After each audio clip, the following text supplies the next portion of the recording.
सोलापूर जिल्ह्यात विशेष लोक अदालतीला यश लाभलं असून 146 धनादेश प्रकरणे निकाली काढत 3,70,00,000ची तडजोड करण्यात आली।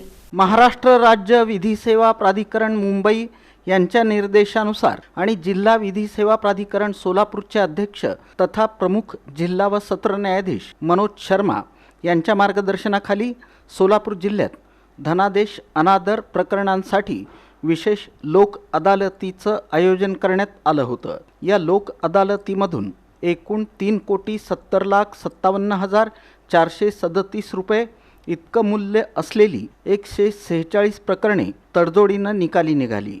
परक्राम्य सल्लेख अधिनियम 1981 अंतर्गत दाखल प्रकरणांचा जलद, सुलभ आणि सामंजस्यपूर्ण मार्गानं निपटारा करण्यासाठी ही विशेष लोक अदालत घेण्यात आली। न्यायालयात प्रलंबित असलेल्या आणि तडजोडीची शक्यता असलेल्या प्रकरणांमध्ये दोन्ही पक्षांच्या परस्पर संमतीनं तोडगा काढण्यात आला। निकाली काढण्यात आलेल्या 146 प्रकरणांपैकी 20 वर्षांपेक्षा जुनं एक प्रकरण तर 10 वर्षांपेक्षा जास्त कालावधीची 14 प्रकरणे सामंजस्यानं निकाली निघाली। सोलापूर मुख्यालयासाठी सेवानिवृत्त न्यायाधीश VR दासरी यांनी पॅनल प्रमुख म्हणून तर विधिज्ञ VV कुर्ले यांनी पॅनल सदस्य म्हणून काम पाहिलं।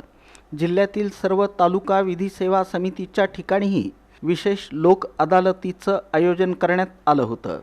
संपूर्ण जिल्ह्यातून एकूण 10 पॅनल स्थापन करण्यात आले होते। लोक अदालत यशस्वी करण्यासाठी जिल्हा विधी सेवा प्राधिकरणाचे सचिव यांच्या देखरेखीखाली जिल्हा विधी सेवा प्राधिकरणाचे कर्मचारी, पॅनल विधिज्ञ तसंच न्यायालयीन कर्मचाऱ्यांनी परिश्रम घेतले।